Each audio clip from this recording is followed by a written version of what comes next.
መጠጥ ስለሚቀመጥባቸው ጠረጴዛዎች ሚስጥር ታውቃለህ ሲለኝ አዳም ነው። እውነትም አስቤበት አላውቅም። ከምሬ ነው የምላቸው። ኖርማሊ የሚጠጣው ስፒሪቹዋል ኃይል አለ ብሎ ነው እሱ የሚያምነው። አይደረግም እያልኩ አይደለም። ብዙ ሆቴሎች በባዕድ አምልኮ ውስጥ እንዳሉ ይታወቃል። ኦብቪየስ ግልጽ ነው። እንግዲህ ከነዚህ እምነቶች ውስጥ ምግብ ወይም ደግሞ መጠጥ ሲዘጋጅ ለዓይነ ጥላ ወይም ደግሞ ለአውሬው ተብሎ ይደፋል።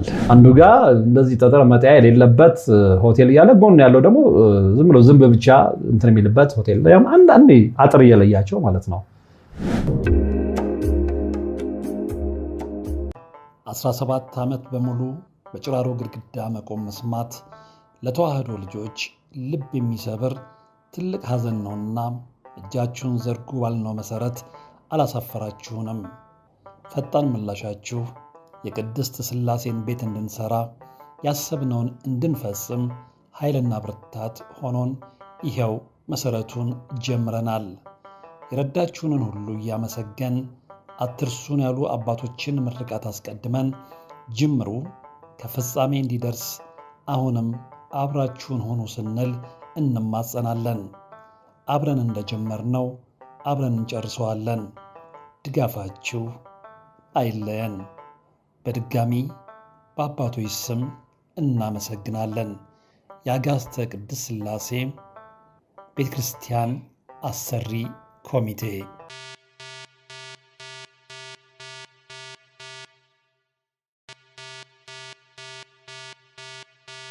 ሰላም ጤና ይስጥልን። በሀገር ውስጥና በመላው ዓለም የምትገኙ ቻናል ተከታታዮች ዛሬም በእግዚአብሔር መልካም ፍቃድ ተገናኝተናል። የምንገኘው ወርቅ አፈራው አንድ ዋናው ቻናል ላይ ነው።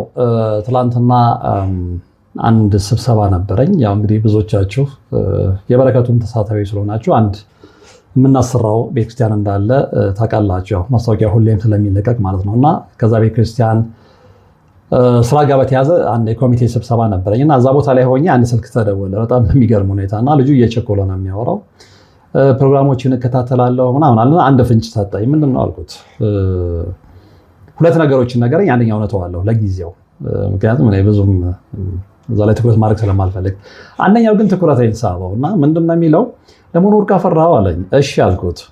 ሆቴሎች ላይ ይሄ ፊት ለፊት ተቀምጠው ጠረጴዛዎች ጨርቅ ምንድነው ተሸፍነው ላያቸው ላይ መጠጥ ስለሚቀመጥባቸው ጠረጴዛዎች ሚስጥር ታውቃለህ ሲለኝ አዳም ነው።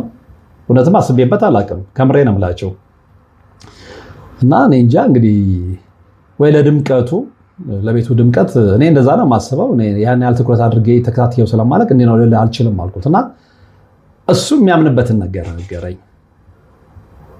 ግን ምንድነው እንዴት አወቅ ምናምን የሚለው ነገር ምናምን ብሎ ከመጀመሪያው አንዳንድ ነገሮችን ዘጋ። ከዛ በኋላ የሆነ ነገርም እነ ማስጠንቀቂያ እንትና አለኝ። ነው እሱን መወሰነው እኔ ስለሆንኩኝ ዋናው ስለጥቆማ አመሰግናለሁ አልኩና ከዛ በኋላ በራሴ መንገድ ሰርች ማድረግ ጀመርኩኝ። አንዴ እውነት እሱ ከሚለው አንፃር ሊሆን ይችላል። ለምንድነው የሆቴሎች ጠረጴዛ አብዛኛዎቹ ሆቴሎች ላይ ፊት ለፊት ላይ ጠረጴዛ ይቀመጥና ጨርቅ ለብሰው በብዛት እንደውም ነጭና ቀይ ነው እኔ የምመለከተው። እዛ ላይ መጠጥ ይቀመጣል። እኔ በቃ ለድምቀት የሆነ አትራክሽን ለመፍጠር ምናምን ነገር ነው የማስበው። ልጁ ያንን ከነገረኝ በኋላ ግን አምሮ የተቀየረ። ስለዚህ በራሴ መንገድ ለምን አጣራም ብዬ በራሴ መንገድ የተለያዩ ነገሮችን ውጭ ሀገር የተጻፉትን እዚህም ሀገር ምናምን ብዙ ነገሮችን ሰርች ለማድረግ ሞከርኩና የዛን ውጤት ነው የምነግራችሁ። እና ልጁ የሚለኝ ምንድነው ያ የሚደረገው ሆን ተብሎ ነው ከልጁ አተያይ አንፃር ነው የምላችሁና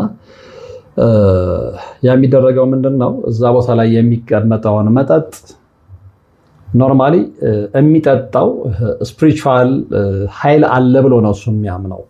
እና ያ ስፒሪቹዋል ኃይል የሚጠጣው ከሆነ ብዙ ሰዎችን አትራክት የማድረግ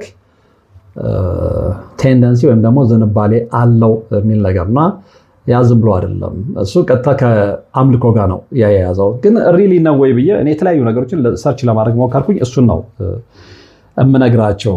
እንግዲህ ይህ አመለካከት በብዙ ዘንድ የሚነገር ነው። ይሄ ማለት ምንድነው? አሁን ልጁ ከነገረኝ ሀሳብ ጋር የሚስማሙ በጣም በርካታ ሰዎች እንዳሉ አንዳንድ ጽሁፎችን ለማንበብ ሞክሬያለሁ። ነገር ግን ነገሩን ከሁለት ወገን ማየት እንችላለን እና አንደኛው ከጥንታውያን እምነቶች ወይም ደግሞ ሜቶዶሎጂ ጋር የተያዘ ነው። ሁለተኛው ደግሞ ከማህበረ ወጋ የተያዘ ነው። እንግዲህ ሰዎች ለመንፈስ ነው የሚሉበትን ምክንያትና እውነታውን እንደሚከተለው ማየት እንችላለን። የዛንም ልጅ እውነት ጨምረን ማለት ነው። ያ ልጅ እንግዲህ የሚለው ምንድነው? ያ የሚደረገው ለመንፈስ ነው ብሎ ነው የሚያምነው። እንደሚያምንና የሚያውቃቸው እውነቶች እንዳሉ ነው የነገረኝና የሚያውቃቸው ሆቴሎችም እንዳሉ ነው የነገረኝ። እገሌ ከገሌ ሆቴል አላለም፣ ቦታ አልገልጽም፣ አብዛኛዎቹ ነው ያለኝና ከዛ አንጻር እንግዲህ የእሱን ሀሳብ ተከትለው ለመንፈስ ነው ብለው የሚያስቡ ሰዎች አሉና የሚሉበት ምክንያት ምንድነው? አንደኛ የጥንታውያን እምነቶችና ለረከቦት የሚደረጉ ነገሮች ነው። ይሄ ማለት ምንድነው? በአንዳንድ ባህላዊ እምነቶች ውስጥ የቤት ጠባቂ መናፍስት የሚባሉ አሉ ነው፣ ወይም ደግሞ ውቃቢዎች የምንላቸው ነው አሉ ተብሎ ይታምናልና እንግዲህ ከነዚህ እምነቶች ውስጥ ምግብ ወይም ደግሞ መጠጥ ሲዘጋጅ ለዓይነ ጥላ ወይም ደግሞ ለአውሬው ተብሎ ይደፋል ወይም ደግሞ ተለይቶ ይቀመጣል ማለት ነው። አንደኛው እሱ ነው። ሌላው ምንድነው? ጠረጴዛውን መሸፈንም መናፍስቱ መጥተው እንዲሳተፉበት ልክ ልጁ እንዳለው ማለት ነው። ወይም ደግሞ ክብራቸው እንዲጠበቅ ተብሎ የሚደረግ ስርዓት ነው። በጣም የሚገርም ነው። አንደኛው ምግብ ወይም መጠጥ ሲዘጋጅ ለዓይነ ጥላ ወይም ለአውሬው ተብሎ መጀመሪያ ጥቂት ይደፋል ወይም ደግሞ ተለይቶ ይቀመጣል። እንግዲህ አንዳንድ ቦታ ላይ አድባር የሚያከብሩ ሰዎች ምንድነው ንፍሮ ምንም ይበትናሉ አይደል? አድባሩ ምናምን እየተባለ ማለት ነው። ያ ባዕድ አምልኮ ነው። ይሄ ኦብቪየስ ምንም የሚያከራክረን ነገር የለምና ሆቴሎች ላይ ያ የሚደረገው ነገር ለቤት ጠባቂ መናፍስት ነው ያ የሚቀመጥላቸው የሚል እምነት አለ። እንግዲህ አንዳንድ ነገሮችን ሰርች አድርጌ እንዳገኘሁትኝ ሌላው ምንድነው እንግዲህ ጠረጴዛው መሸፈን መናፍስቱ መጥተው እንዲሳተፉበት ወይም ደግሞ ክብራቸው እንዲጠበቅ አሁን እንዳልኳቸው ማለት ነው። ሌላ በሁለተኛነት ደረጃ የሚነሳው ነገር ምንድነው? ዓይነ ጥላ እና የመሸፈን ባህል ነው የሚታየው። እንግዲህ በተለይ በሀገራችን ባህል እንግዲህ ወይም ዓይነ ጥላ የምንለው አለ አይደለ? እሱ እንዳያርፍበት የሚል ስጋት አለና ያንን ለመከላከል ነው የሚሉም አሉ። እንግዲህ መጠጡም ሆነ ምግቡ በጨርቅ ይሸፈናል ማለት ነው። እዚህኛው ላይ ግን የምንመለከት መጠጡና ምግቡ ተሸፍኖ ሳይሆን ጠረጴዛው ብቻ ነው የሚሸፈነው። እዛ ላይ ነው መጠጦች የሚቀመጡት። እንግዲህ ይሄ ምንድነው የሚሸፈነው? ለምንድነው? ሰው እንዳያየው። ሰው ካየው ምግቡ በረከት አይኖረውም ወይም ደግሞ መጠጡ ይጎዳል ነው። አንዳንዶቹ ኦፍኮርስ እንግዲህ መጠጦቹ እንደዚህ ማስቀመጫ ውስጥ የሆኑና በጨርቅ ምናምን ይሸፈናሉ። እንግዲህ እነዛ ለጌጥ ተደርገው ነው ወይም ደግሞ እዚህ ላይ እንደተጠቀሰው ያገኘሁት ጽሑፍ እንዳመለከተኝ መጠጡ እንዳይጎዳ ሰው እንዳያየው ተብሎ ስለሚታመን ነው። ተጨማሪ ሪሰርች ያስፈልጋል። አሁን ብዙ ነገሮች እየተደረጉ ስለሆነ በተለይ ከባዕድ አምልኮ ጋር እንዲህ አይነት ነገሮች አይደረጉም ብዬ በግሌ አላምነው። ግን እዚህ ላይ ሁሉም ሆቴሎች ይሳተፋሉ ማለት ደግሞ ትንሽ ለአእምሮም ይከብዳል። ምክንያቱም እርግጠኛ ለመሆን ተጨማሪ በሆቴሎች ላይ የሚሰራ ጥናት ያስፈልጋል ብዬ ስለማምን ነው። እና አይደረግም እያልኩ አይደለም። ብዙ ሆቴሎች በባዕድ አምልኮ ውስጥ እንዳሉ ይታወቃል። ኦብቪየስ ግልጽ ነው። አንዱ ጋር እንደዚህ ጠጠር መጣያ የሌለበት ሆቴል እያለ ጎን ያለው ደግሞ ዝም ብሎ ዝንብ ብቻ እንትን የሚልበት ሆቴል አንዳንዴ አጥር እየለያቸው ማለት ነው። በተመሳሳይ ዋጋ በተመሳሳይ ጥራት ላይ ያሉ ሆቴሎች፣ ይሄ ምንም የሚያጠራጥር አይደለም። ሌላው እንግዲህ ምንድን ነው ከዚህ ጋር በተያያዘ ምንም እንኳን እንግዲህ ሰዎች ለመንፈስ ነው ቢሉም ሆቴሎችና ትልልቅ ድግስ አዘጋጆች ይህንን የሚያደርጉት በሌላ ምክንያት ነው ብለው የሚከራከሩ ወገኖች ደግሞ አሉ። አሁን እንግዲህ በሁለት ጎራ ነው የሚከፈለው። አንደኛው ቅድም በነገርኳቸው ነው፣ ለመንፈሱ ነው። ቤት ጠባቂ መናፍስት የሚባሉ አሉ። ስለዚህ ሆቴሎቹ የነዛን ጠረጴዛዎች ሸፍነው የሚያስቀምጡት ለመንፈስ ጠባቂዎቹ ምንድነው ለመንፈሶቹ ለቤት ጠባቂ መናፍስቶቹ ድርሻቸውን ሲሰጡ ነው። እኛ አይታየንም እንጂ የሚሸፋፈኑት ነው በሶፍት በጨርቅ ምናምን ተው የሚቀመጡትን ስውር የሆኑ መናፍስ እዛ ጋር መጥተው ይጠጣሉ። እንደዚህ አይነት አምልኮ ያለበት ቤት ውስጥ ገበያ በደንብ አለ ብለው የሚያምኑ ወገኖች አሉ። ሌሎቹ ደግሞ የሚሉት ምንድነው በፍጹም ሆቴሎችና ትልልቅ ድግስ አዘጋጆች የሚያደርጉት በሌላ ምክንያት ነው ይሉና የሚያቀርቡት ምክንያት ምንድነው? አንደኛው ተግባራዊ ክብር ወይም ደግሞ ሴሬሞኒያል ሪስፔክት ነው። ልክ እንደ ቤተክርስቲያን መንበር ወይም እንደ ንጉሥ ጠረጴዛ አንድን ነገር መሸፈን ለቦታው ትልቅ ግምት መስጠትን ያሳያል። በዛ ምክንያት ነው። ከዛ ውጭ የንጽህና አጠባበቅ ነው። መጠጦች በተለይ ክፍት የሆኑ ጠርሙሶች አቧራና ዝናብ እንዳይገባባቸው መከላከል ነው የሚሉም አሉ። ሌላው ስነ ልቦናዊ ተጽዕኖ ነው። የተሸፈነ ነገር ምስጢራዊና ውድ የመምሰል ባህሪ አለው። ይህም ለደንበኛው የተለየ አገልግሎት እያገኘ እንደሆነ እንዲሰማ ያደርጋል የሚል ምክንያት የሚሰጡ አሉ። ሌላው ምንድነው ከዚህ ጋር የምንመለከተው እንግዲህ በከተማ ደረጃ ያስተሳሰብ በስፋት የሚወራው በሁለት ዋና ዋና ምክንያቶች ሆኖ ነው የምናገኘው። አንደኛው ከባህላዊ አስተሳሰብ ወደ ከተማው ከገባው ወሬ ሲሆን፣ ሁለተኛው ደግሞ ከጭፈራ ቤቶች ናይት ክለብስ እና ከመጠጥ ቤቶች ድባብ ጋር ተያይዞ ነው። እንግዲህ በከተማ ሆቴሎችና ክለቦች ውስጥ ጨርቅ ተሸፍኖ መጠጥ ሲቀመጥ ለመንፈስ ነው የሚባለው በጥልቀት መመልከት ይቻላል። አንደኛ ሚስጥራዊነት ድባብ ወይም ደግሞ ይሄ ዘ ሚስትሪ ፋክተር የሚሉት ነው። እንግዲህ በከተማ ውስጥ ያሉ ትልልቅ መጠጥ ቤቶችና ሆቴሎች፣ ክለቦች ጨርቅ የሚጠቀሙት የደንበኛውን ስሜት ለመቀስቀስ ነው። ጠረጴዛው ላይ የተሸፈነ ነገር ሲኖር ልዩ ነገር እንዳለ ይሰማል። አንደኛው። ሌላው ሰዎች ይህንን ሲያዩ ይሄ ነገር ተራ መጠጥ አይደለም ወይም ደግሞ ለየት ያለ ክብር አለው ብለው ያስባሉ። ይሄ ደግሞ ሳያውቁት ከጥንታዊው ለመንፈስ የመገበር ስርዓት ጋር በሀሳብ እንዲያያይዙት ያደርጋቸዋል። ልብ አድርጉ። እንግዲህ ከጥንታዊ የመንፈስ መገበር ስርዓት ጋር በሀሳብ እንዲያያይዙት ያደርጋቸዋል። ሁለተኛው የሀብትና የቅንጦት መገለጫ ስታተስ ሲምበል ነው። እንግዲህ በከተማ ሆቴሎች ጨርቅ ተሸፍኖ መጠጥ የሚቀርብላቸው አብዛኛውን ጊዜ ውድ መጠጥ ያዘዙ ደንበኞች ናቸው። እንግዲህ ብዙ ወይን ሲጠጣ እንደዛ አይነት ስርዓት አለ፣ በጨርቅ ተሸፍኖ ምናምን የመምጣትና ይህ እንግዲህ አንደኛው ቪአይፒ አገልግሎት ለመለየት ሲባል ጨርቅ ይሸፍናል። ሌላው ተራው ሰው ግን ይህንን ልዩ አያያዝ ሲያይ ይሄማ ለሰው ሳይሆን ለሌላ ኃይል ነው የሚል ትርጉም ይሰጠዋል ተብሎ ነው የሚታመነው። ስለዚህ ሶስተኛው ከዓይነ ጥላ ፍርሃት ጋር የተያዘ የከተማ ወሬ ነው። እንግዲህ ምንም እንኳን ከተማ ላይ ብንሆንም ብዙ ሰው ካየው መጠጡ አይሰርጽም ወይም ክፉ ዓይን ያርፍበታል ብሎ ያምናል እና መጠጡ በጨርቅ ሲሸፈን ከሰው ዓይን ተሰወረ ተብሎ ይታሰባል። አንደኛው እሱ ነው። ሌላው ለመንፈስ ነው የሚለው አባባል የመጣው እንግዲህ ሰው ካላየው መናፍስ በነፃነት ይጠጡታል፣ ይባርኩታል። ልጁም ያለኝ ያንን ነው። እሱ እርግጠኛው ነው ያወራኝ እና የሚል አስተሳሰብም አለ። እንግዲህ እሱ አይቻለሁ ያላቸውን አንዳንድ ነገሮች ጠቅሶልኛል እና ያንን መሰረት አድርገን የተለያዩ ነገሮችን በራሴ መንገድ ለማጣራት የሞከርኩት እንግዲህ ከዚህ አንጻር ሆቴሎች ለምን ያደርጉታል? ያንን ባለቤቶች የሚሉትም ነገርም አለ። እንግዲህ ለሆቴል ባለቤቶች ነገሩ ከመንፈስ ጋር ግንኙነት የለውም ብለው ነው የሚያምኑት። በነገራችን ላይ እኔ ፐርሰናሊ የማውቃቸውን ባለሆቴሎች አንድ ሁለት ባለሆቴሎች ለማነጋገር ሞክሬ ነበርና እንዴት አይነት ነገር መረጃ ደርሶኛል። ካለን ቀረቤታ አንጻር ሪሊ ይሄ ነገር ለምንድን ነው የሚደረገው?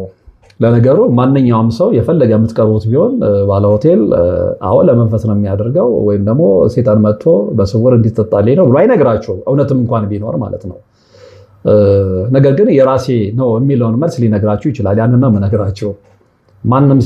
ማንም ሰው ቢሆን በዛ አይነት መልክ ለመንፈስ ነው ወይም ደግሞ ለገበያ መሳቢያ ነው ወይም ለባዕድ አምልኮ ስርዓት ነው ብሎ አያምንም፣ ቢያደርገው እንኳን ነው የምላችሁ። እና ይህንን ማሳያችሁ ለምንድን ነው በሁለቱም አንጻር እንድንመልከት። እነዚህ ብለው የሚያስቡ አሉ፣ እንዲህ ብለው የሚያስቡ አሉ ለማለት ባላንስ ለማድረግ ነው።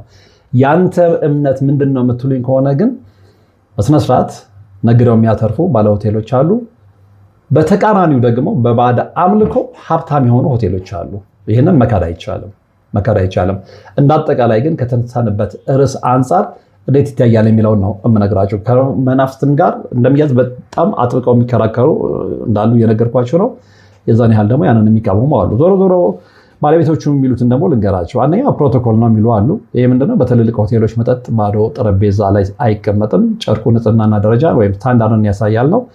ሌላው እንግዲህ ደህንነት ነው የሚሉት እነሱ። በጭፈራ ቤቶች መጨናነቅ ስላለ መጠጡ እንዳይገፋ ወይም ደግሞ በስተት ሌላ ነገር እንዳይገባበት ለምሳሌ ሲጋራ፣ አመድ ለመከላከል ነው የምንሸፍነው ነው ያሉት። በአጭሩ እንግዲህ በከተማ ያለው ለመንፈስ ነው የሚለው ወሬ ከሆቴሎች አሰራር ይልቅ በሰዎች ዘንድ ካለው የቆየ ትርክትና ተሸፍኖ የሚቀመጥ ነገር ሁሉ ሚስጥር አለው ከሚል ግምት የመነጨ ነው ብለው የሚያምኑ ሰዎች አሉ። እና ይሄ ማለት ግን አንዳንድ ሆቴሎች እንደተባለው ሊሆን ይችላል።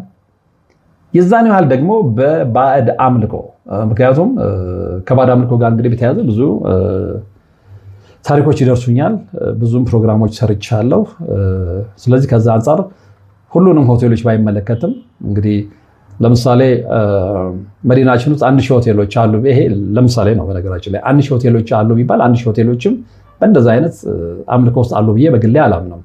ነገር ግን በጥሩ መንፈስ እግዚአብሔርን እያመለኩ በረከታቸውን እየሰጡ አስራታቸውን እያወጡ ስራቸውን የሚሰሩ የሚነግዱ ባለሆቴሎች ያሉትን ያህል እንዲሁም ደግሞ ከሚስጥራዊው ኃይል ጋር በአጋንንት መንፈስ ተገናኝተው ተሳስበው ደግሞ በራሳቸው መንገድ የሚሰሩ ሰዎች አሉ።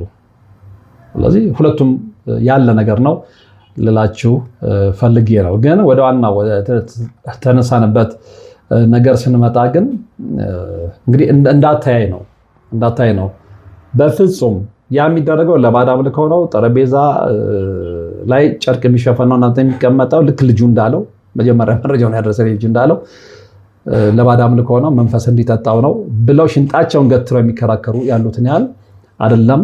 በዚህ ምክንያት ነው ብለው ቅድም የነገርኳቸውን ምክንያት ደግሞ የሚያቀርቡ አሉና እናንተስ ምን ትላላችሁ? የእናንተስ ሀሳብ ምንድን ነው? የምታውቁት ነገር ካለ ሼር ብታደርጉኝ ደስ ይለኛል። ግን ትንሽ ነገር ከዚህ ጋር የሆቴል ጠረጴዛ አሸፋፈን ትርጉምን ልጨምርላችሁ። እንግዲህ በሆቴሎች ሰርግ ወይም ደግሞ በተለያዩ ድግሶች ላይ ጠረጴዛዎች በጨርቅ ተሸፍነው መጠጥና ምግብ የሚቀርብባቸው መንገድ አብዛኛው ጊዜ ከስነ ስርዓት እና ከውበት ጋር የተያዘ እንጂ ቀጥተኛ የሆነ መንፈሳዊ መልእክት የለውም ብለው የሚያምኑ አሉ። በባህልና በስነ ስርዓት እይታ ክብርን ለመግለጽ ውበትን ለማድመቅ የሚሉ አሉ። ከመንፈሳዊ ነገሮች ጋር ይያያዛልም የሚሉም አሉ። የቅዱስ ቁርባን ስነ ስርዓትን እዚህ ላይ እኔ አልስማማም። በጣም ይቅርታ ይደረግልኝና ከመንፈሳዊ ነገሮች ጋር ለምን ይያያዛል የሚለው ጋር አንዳንዶች ሲመልሱ ምንድነው ለምሳሌ የቅዱስ ቁርባን ስነ ስርዓትን ያነሳሉ። በቤተክርስቲያን ስርዓት ውስጥ ታቦት ወይም ቅዱስ ቁርባን የሚቀመጥበት መንበር በክብር ጨርቅ ይሸፍናል። በሆቴሉ ሲደገም አንዳንዶች ሳያውቁት ያንን ምስል ሊያስታውሱ ይችላሉ ነው። እኔ አሁን ይሄ የግል እምነቴ ነው። ምክንያቱም ቅዱስ ቁርባንን ከመጠጥ ስርዓት ጋር ማያያዝ በፍጹም ትክክል አይደለም። በፍጹም ትክክል አይደለም፣ ኃጢአትም ነው እና ይህንን ንጽጽር እኔ በግሌ አልቀበለውም። ይሄ የራሴ እንትን ነው። ሌላ ሚስጥራዊነትም አለው ብለው የሚያምኑ ወገኖች አሉ።